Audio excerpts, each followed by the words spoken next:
জয় রাধা মাধব, জয় জগন্নাথ। আশা করি তোমরা সব ভালো আছো। আর এত পরিমাণে গরম পড়েছে, তো সেই জন্য আমি ব্লগ ভিডিও দিতে আসিনি।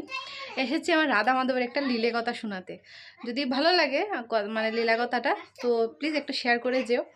আর সেটা আমার কথা নয় বা আমার কিছু বানানো নয়। তো সবাই জানো পুরীতে গিয়েছিলাম, কিন্তু সেটা আমার ঠিক জানা নেই যে আমি ফেসবুকে আপলোড করেছি কি করিনি ভিডিও, যে পুরীতে গিয়েছিলাম। আর যদি আমি ফেসবুকে আপলোড না করে থাকি, তো প্লিজ সবাই একটু ইউটিউবে গিয়ে দেখে নিও। ইউটিউব চ্যানেলের নাম হয়েছে API শিলচর ব্লগ। তো প্লিজ সবাইকে একটু আমার পুরীতে যে গিয়েছিলাম ভিডিওগুলো দেখে নিও।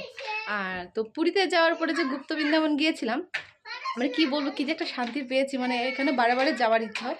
আমি জানুয়ারি মাসে একবার গিয়েছি, আবার মার্চ মাসে আবার গিয়েছি। তো আমার মানে ফেব্রুয়ারি মাসের মধ্যে গ্যাপ দিয়ে দুবার মানে গিয়েছি আমি ঠাকুরের ধামে। জানুয়ারি মাসে বলেছিলাম ঠাকুর তুমি আমাকে আবার ডেকে নিও, কিন্তু জানুয়ারি মাসে আসার পরে আবার সত্যি ঠাকুর 1 মাস পরে আমাকে আবার ডেকে নিয়েছেন। সেটা জগন্নাথের অশেষ কৃপা। সত্যি সত্যি মানে ঠাকুর যে আমার প্রার্থনা, আমার কথাটা শুনেছেন, সেটাই আমি বড় কথা, আর কিছু না। তো যাই হোক, গুপ্ত বৃন্দাবনে যাওয়ার পরে যে একটা গল্প শুনেছি, তো সেটাই ভাবছি আজকে তোমাদের সাথে শেয়ার করব।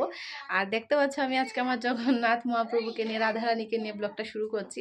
যেহেতু আমার ঠাকুরও গল্পটা শুনুক আর তোমরাও শুনো, তো সেই জন্য আমি ঠাকুরকে সাথে নিয়ে আজকে গল্পটা শুরু করছি। আশা করি গল্পটা তোমাদের ভালো লাগবে। যদি ভালো লাগে তো প্লিজ একটু শেয়ার করে দিও, অন্যরাও যেন শুনতে পারে। আর কিছু তো বলার নেই, কমেন্ট করো, সেটাই বলবো। আর যেহেতু গরম পড়েছে, সেই জন্য সময় নষ্ট না করে চলো শুরু করা যাক। তো আমার রাধা মাধবেরই লীলা, যে যেটা কর্ম করা হয় সেটাই ফল পাওয়া হয়। সেটা আমরা যা করি তাই আমরা পাই। যেমন আমরা সারা বছর লেখাপড়া করে পরীক্ষার সময় পরীক্ষা দিয়ে আসার পর আমার রেজাল্ট বেরোয়, যে আমরা কতটুকু পড়ালেখা করেছি, পরীক্ষাতে কতটুকু উত্তীর্ণ হয়েছি, সেটা আমাদের রেজাল্টের সময় আমরা বুঝতে পারি যে আমাদের সারা বছরের লেখাপড়াতে কতটুকু করেছি। তো সেই রকমই আমাদের কর্ম, আমাদের জীবনটা, মানে আমরা কর্মের উপরে আমরা আমাদের জীবনটা, আমরা যেরকম কর্ম করবো সেরকমই ফলটা পাবো। তো যাই হোক বন্ধুরা, মেন গল্পটাতে আসি, যা আমি পুরীতে গিয়ে শুনেছিলাম, সেই গল্পটাই এখন তোমাদের সাথে শেয়ার করব।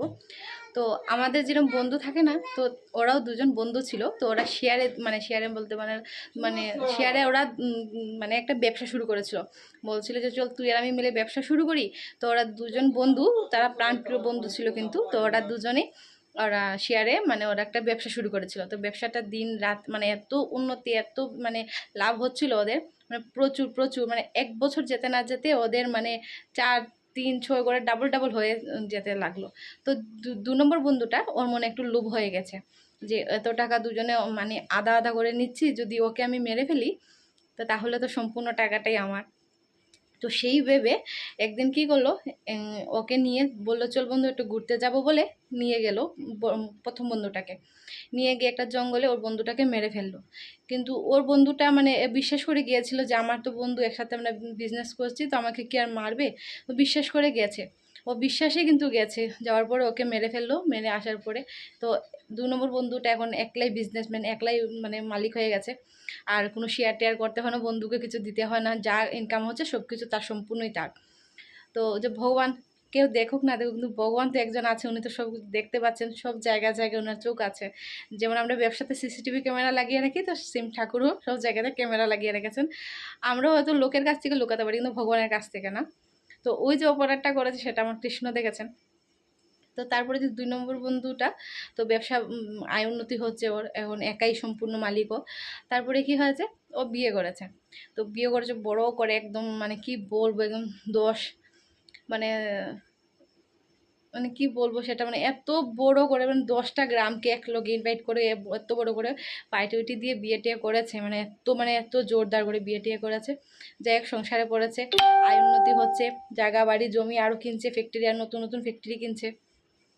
তারপরে কি হয়েছে, আর তো নতুন নতুন বিয়ে করেছে, একদম সুখে একদম সংসারটা একদম পরিপূর্ণ। তারপরে কয়েক মাস পর আবার একটা সুখবর আসলো, ও বাবা হতে চলেছে। মানে যে বন্ধুটা বিয়ে করেছে ও, তো মানে মানে খুশির মধ্যে খুশি। এত এত ব্যবসা তো আয় উন্নতি হচ্ছে, নতুন বিয়ে করেছে, এত সুন্দর, অত সুন্দরী বউ পেয়েছে, এত ধুমধাম করে বিয়ে করেছে, তার মধ্যে আবার সুখবরটাও তাড়াতাড়ি চলে এসেছে যে ও বাবা হবে। তো যাই হোক, সময় সম্পূর্ণ হলো, ওর একটা পুত্র সন্তান হলো। তো সন্তানটা সুন্দর মতোই বড় টড়ো হয়েছে। তারপরে ওকে উচ্চশিক্ষার জন্য আমেরিকাতে পাঠানো হয়েছে। মানে উচ্চশিক্ষা লাভ করবে, ও বড় বিজনেসম্যান, ওর ছেলেকেও বিজনেসম্যান বানাবে বলে আমেরিকাতে পাঠানো হয়েছে। তো যাই হোক, সুন্দর মতো আমেরিকাতে লেখাপড়া চলছে। হঠাৎ একদিন খবর আসে যে ওর ছেলে অসুস্থ হয়ে আছে। তো যাই হোক, অসুস্থ সেনে টাকা পয়সা পাঠানো হলো, চিকিৎসা চলছে। মানে চিকিৎসা চলছে, টাকা পয়সা দেওয়া হচ্ছে, তারপরেও যেন অসুখটা সেরে ওঠার নামই নিচ্ছে না। মানে অজস্র যা আছে তা দিয়ে সম্পূর্ণ চেষ্টা করছে যেন ছেলেটাকে যেন সুস্থ করা যায়।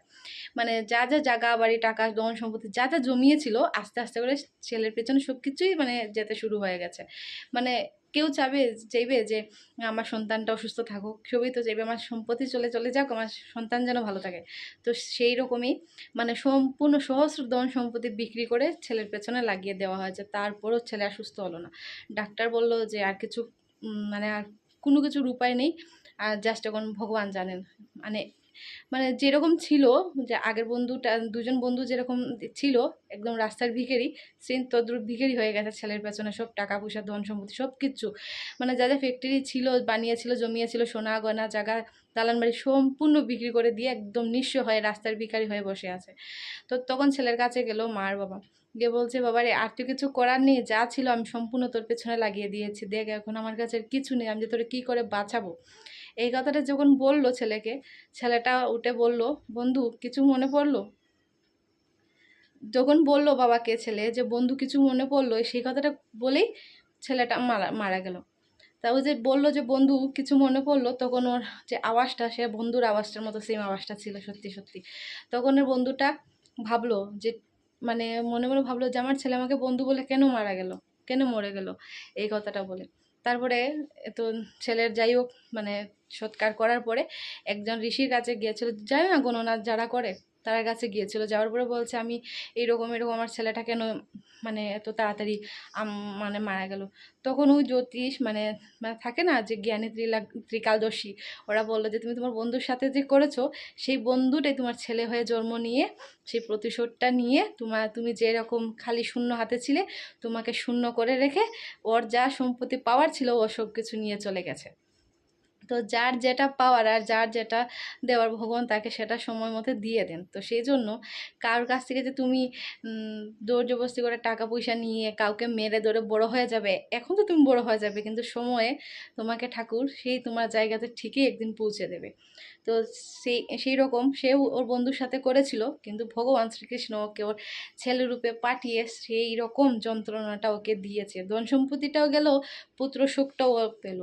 তো একটা মা বাবা জিন্দা থাকতে যদি ছেলেটা মারা যায়, তাহলে এক মা বাবাই বুঝতে পারবে যে ছেলেটা মারা যাওয়ার কষ্ট, যন্ত্রণা, বেদনাটা কীরকম। তো শ্রীকৃষ্ণ মানে আমরা যদি কাউকে প্রতিশোধ নেই, তাহলে মুখ দিয়ে বলি বা লাঠি দিয়ে মারামারি করি, কিন্তু ভগবান শ্রীকৃষ্ণের প্রতিশোধ নেওয়াটা আস্তে আস্তে, ভগবান শ্রীকৃষ্ণের লাঠির কোনো আওয়াজ হয় না। ভগবান যখন যাকে যেভাবে আমরা যেরকম কর্ম করি তার উপরে নির্ভর করে ফল দেয়। তো সেই জন্যই বলছি, আমরা কাউকে এখন ঠকিয়ে মিথ্যে কথা বলে চলে যাব, বেঁচে যাব, কিন্তু সময় আসলে যে বাঁচতে পারবো না সেটা আমরা সবাই জানি। তারপর আমরা সত্যকে অস্বীকার করি, আমরা মিথ্যে কথা বলি, পাপ করি, তারপর আমরা প্রচুর অস্বীকার করি।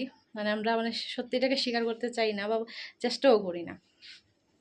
তো যাই হোক বন্ধুরা, এই গল্পটা আমি শুনেছি, সেটাই তোমাদের সাথে শেয়ার করেছি। তো কার কীরকম লেগেছে কমেন্টের মাধ্যমে বলে দিও। আর যদি কোনো আমার ভুল ত্রুটি হয়ে থাকে তো সবাই আমাকে ক্ষমা করো, মাফ করো। আমি যেটা শুনেছি সেটাই শেয়ার করেছি, সেটা আমার কিছু বানানি না। আর কমেন্টের মাধ্যমে বলি যে লীলা কথাটা কেমন লেগেছে, গল্পটা তোমাদের কেমন লেগেছে। আমার প্রচণ্ড ভালো লাগছে, আমি তোমাদের সাথে শেয়ার করতে পেরেছি।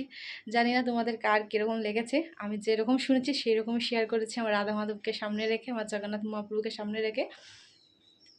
তো যাই হোক বন্ধুরা, আরও প্রচুর গল্প আছে, তোমাদের যদি ভালো লেগে থাকে তো কমেন্টের মাধ্যমে বলে দিও। আমি প্রচুর আমার ঠাকুরের গল্প আছে, আমি তোমাদের সাথে শেয়ার করব। তো এই গরমের মধ্যে আর বকর বকর না করে, ভিডিওটা লম্বা না করে এখানে শেষ করছি। আশা করি যদি ভালো লাগে তো প্লিজ কমেন্ট করে দিও আর একটা শেয়ার করে যেও। আর চ্যানেলটা সাবস্ক্রাইব করে দিও, ফেসবুক পেজ হলে প্লিজ ফলো করে দিও। সবাইকে রাধে রাধে, জয় জগন্নাথ।